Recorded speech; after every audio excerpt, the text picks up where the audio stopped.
삼성전자는 신입사원에 있어서 직무 간의 연봉 차이는 없어요. 그거에 따라서 GSAT 점수도 상상 이상으로 높아요. 그 다음에 이제 질문들이 학점, 대활동, 자격증, 어학 점수 등이 있는데요. 그리고 학벌이 큰 영향을 미치냐고요? 그리고 복장은 제가 조금 더 부연 설명하자고 하면, 안녕하세요. 내일부터 출근 제리멘토입니다.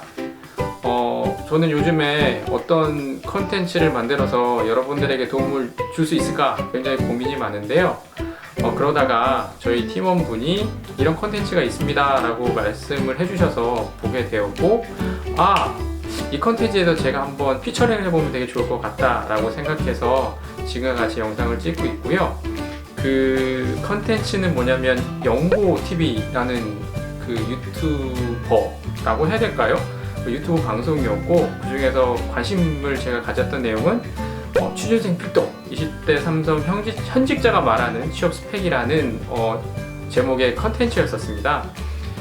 제가 보기에는 이분들이 굉장히 영리하시고 또 실제적인 정보를 저는 굉장히 잘 전달하고 있다고 생각이 들고요. 거기에 제가 조금만 MSG라고 할까요? 이런 부분들의 의견을 드리면 여러분들에게 정말 도움이 되지 않을까라고 생각해서 지금과 같이 영상을 찍고 있습니다.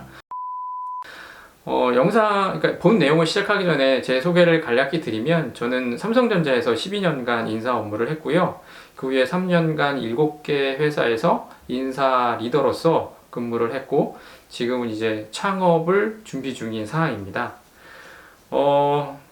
그 방송의 순서는 영고TV의 질문의 순서대로 진행을 하려고 하고 있고요. 그 방송의 첫 부분에 있어서 그 컨텐츠를 구성하기 위해서 여러분들에게 질문을 받았나봐요. 그 질문 중에서 제가 답변 드릴 부분이 있어서 이제 그 답을 시작으로 진행을 하려고 합니다. 삼성전자는 신입사원에 있어서 직무 간의 연봉 차이는 없어요. 저 때는 있었어요. 뭐 개발 직군이 다른 직군보다 조금 더 많이 받았거든요. 그런데 꽤 오래전에 그 연봉이 상향 평준화가 됐고요. 그리고 경쟁률은 직군에 따라 다른 게 아니라 채용 규모에 따라 다른 거죠. 뭐 예를 들어서 경영지원 같은 경우에는 많이 뽑지 않으니까 경쟁률이 굉장히 높고, 그거에 따라서 GSAT 점수도 상상 이상으로 높아요. 그리고 그 다음에 이제 질문들이 학점, 대활동, 자격증, 어학 점수 등이 있는데요. 뭐 지금 말씀하시는 분들 얘기는 저 다 전적으로 동의하고 있고요. 제가 조금 더 부연 설명하자고 하면, 평가를 할 때 대학이 어디야? 뭐 전공이 뭐야? 학점이 뭐야? 그리고 뭐 대외 활동을 얼마나 했어? 자격증이 몇 개야? 이런 걸로 평가하지 않아요. 그냥 전체적인 내용을 봤을 때 지원 직무와 관련 있는 활동들이 있고, 그 부분에 대해서 질적인 내용들이 확보가 되면 굉장히 좋은 점수를 줘요. 그래서 여러분들한테 말씀드리고 싶을 거는, 불안하잖아요. 그래서 뭐 어학 점수 조금 더 올려야 돼, 자격증 조금 더 많이 따야 돼, 뭐 대외 활동 더 많이 해야 돼, 또 좋은데, 이왕 그렇게 할 때 어떤 지원 직무에 지원을 할지, 그 지원 방향에 본인들이 하고 있는 액티비티들이 맞을지를 생각하시면 돼요. 일반적으로 이 평가위원들은 뭐 어떤 자격사항들이 있다고 해서 그게 있다고 일을 잘할 거라고 절대 생각하진 않거든요. 중요한 거는 어떤 숫자적인 내용들이 아니라 즉 지원 직무와 얼마만큼 관련이 있고, 그 내용들이 얼마만큼 적합한지가 굉장히 중요하다. 그 다음에는 인턴은 직장 생활의 예고편이라고 할 수 있는데요. 회사 입장에서 보면 면접의 연장선이에요. 면접은 뭐 인당 30분씩 해서 새 면접일 해봐야 90분이잖아요. 그걸 가지고 이분이 어떨지를 정말 면밀히 평가하기는 어렵잖아요. 그래서 그거를 더 많이 늘려놓은 게 저는 인턴이라고 생각이 들고요. 뭐 꼭 그렇다라기보다 여러 가지 의미를 부여한다고 하면, 직장생활의 예고편, 여러분들 같은 경우에는 경험을 쌓을 수 있고, 회사 입장에서는 뭐 분명히 인턴의 활동이 회사에게 도움이 되긴 하지만, 오히려 인사 관점에서는 더 긴 기간 동안 볼 수 있는 것들이 생기니까 어떻게 보면 뭐 객관성이나 이런 것들을 굉장히 많이 높일 수 있다라고 저는 말씀을 드리고 싶고요. 인턴 합격 팁? 네, 진짜 말씀하신 대로 기회를 찾아 문을 두드려 보는 게 굉장히 전 중요하다고 생각을 해요. 그리고 합격을 위해서 준비할 것은 저도 완전히 다 동의하고 제일 중요한 거는 전공 능력이 제일 중요해요. 내가 지원을 했고 지원하면 대부분 전공을 태우니까. 아니면 뭐 인문계 같은 경우에는 전공 불문이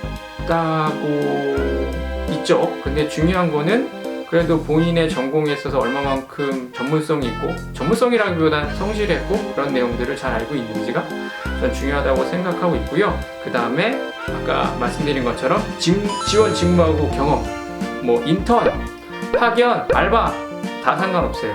어쨌든 경험이 굉장히 중요해요. 직무하고 관련 있는 경험. 그리고 이제 면접을 준비해 스터디 꼭 하라고 말씀드리고 싶고요.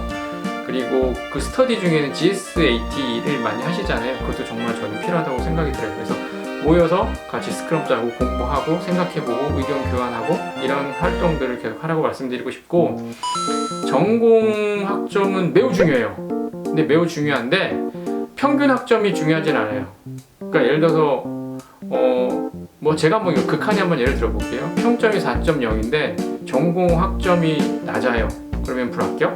근데 전체 학점은 3.0이에요. 근데 전공 학점이 굉장히 높아요. 그래서 전공 학점이라는 건 지원하는 직무에 관련된 전공 학점이 높으면 돼요. 그래서 삼성전자 같은 경우에는 이 학점이 3.0이었다가 이 커트라인을 없애버렸잖아요. 그 이유가 전공에 더 많은 집중을 하고 싶어서 그런 거고, 여러분 뭐 이 방송 하시는 분이 잘 말씀하셨는데 지원할 때 모든 전공에 대해서 다 기재하게 돼 있잖아요. 그 이유가 바로 그런 거예요. 그래서 전공이 굉장히 학점이 전체 평점보다도 질적인 내용, 지원하는 직무에 관련 전공들이 얼마만큼 점수가 높은지가 되게 중요한 거죠. 그리고 뭐 자소서의 꿀팁은 말씀하신 것처럼 화려하게 쓸 필요도 없고요. MSG 첨가했다는데 저는 MSG 첨가도 사실은 불편하고 안 하셨으면 좋겠어요. 그 자기소개서는요, 중요한 거는 제가 생각하기에는 논리적으로 간결하게 쓰는 게 굉장히 중요하고요. 그 안에는 내가 주장하는 거, 내가 말하는 거에 대한 근거들이 존재하면 돼요. 저는 그게 다 끝이에요. 근데 그 외에는 정말 다 화려하고 다 필요 없고 뭐 하나 다 필요 없어요. 그냥 담담하게 나의 이야기를 묻는 질문에 맞게 논리적으로 심플하게 정리하면 돼요. 근데 그거 생각보다 어렵거든요. 뭐 지금 전체적으로 이 연고TV의 방송을 보셨다면 알겠지만 아주 커다란 뭐 그런 거는 절대 없다라는 걸 좀 말씀드리고 싶고요. 그리고 학벌이 큰 영향을 미치냐고요? 삼성전자를 들어가셨는데 어떤 사람이 너 어디 나왔니?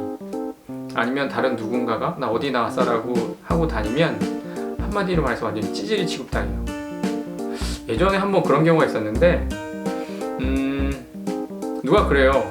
과장님 쟤 좀 이상한 것 같아요. 했더니 왜요? 했더니 자기 어디 나왔다고 하고, 제가 생각하기에 적어도 삼성전자 내에서, 그러니까 저는 인사 담당자였으니까 아는 거고 웬만한 대부분 누가 어디 나왔는지 잘 모를걸요. 정말 대한민국의 많은 대학들이 다 대학을 나오신 분들이 있고요. 뭐 대한민국뿐만이 아니라 글로벌리 해요.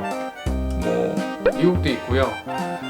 중국도 요즘엔 많은 것 같고, 뭐 인도도 있고, 또 저기 영국, 그러니까 유럽 쪽도 있고요. 이제 그만큼 너무나 다양해서 여튼 중요한 거는 안 봐요. 정말 이런 얘기를 하면 찌질하고 이상하고요.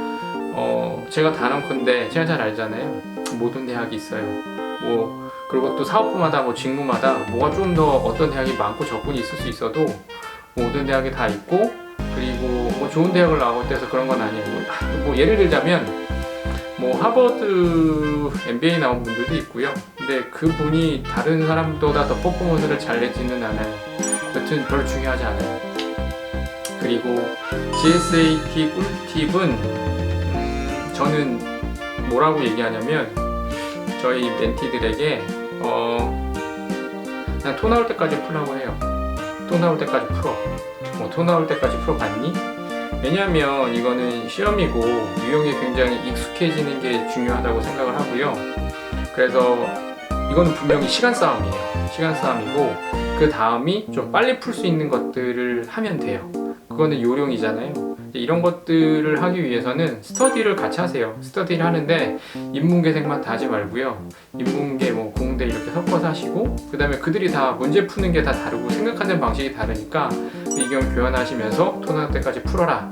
그리고 틀린 것들은 다시 뽑아내서 다시 복습하고, 그 다음에 그런 유형의 문제를 다시 한번 풀어봐서 가급적 최대한 끝까지 하는 게 좋다라고 저는 이렇게 얘기해요. 면접 준비는 네, 저도 동의. 모의 면접도 해보고 스터디도 해보고 할 수 있는 거 다 하시면 좋을 것 같고요. 여기 네, 제가 또 공감하는 건 뭐냐면 지원서를 숙독하시고, 그러니까 지원서를 정독하고 숙지를 하셔야 돼요. 왜냐하면 면접관이 그거 기반으로 해서 다 질문을 하니까.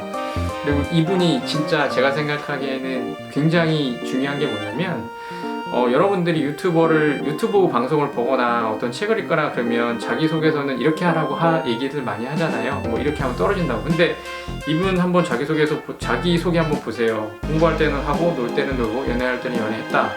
너무 나이브하거든요. 이거는 뭐 그분들 이론에 따르면 붙을 수는 없는 거예요. 뭐 이렇게 얘기하면 뭐 다른 요인이 있어서라고 얘기할진 모르겠지만, 그러니까 자기소개가 중요한 거는 그 1분 또는 30초 안에 내가 정말 가지고 있는 것들을, 나의 이해도를 높여서 그 얘기를 잘 꺼내고 그런 만들어진 것들을 꾸준히 끝까지 잘 가져가는 게 정말 중요하다고 저는 생각이 들어요. 면접을 30분씩 4시간 보니까는 16명 정도 보잖아요. 정말 한 16명에 10명은 다 비슷한 얘기 해요. 뭐 얘기 한번 해볼까요? 단점이 뭐예요? 저는 너무 신중하고 그래서 꼼꼼하다 보니까 일 처리가 좀 늦어요. 그래서 제가 뭐 이렇게 스케줄 같은 거나 이런 일정표 확인하면서 어떻게 이런 것들을 우선순위, 거짓말이 아니라 10명 중에 8명은 이 얘기하고 가요. 그러면 면접은 당연히 불합격. 그런 얘기 해요. 왜 이렇게 다 똑같은 얘기만 하냐고. 하여튼 그러면 안 돼요. 안 된다는 거 잊지 마시고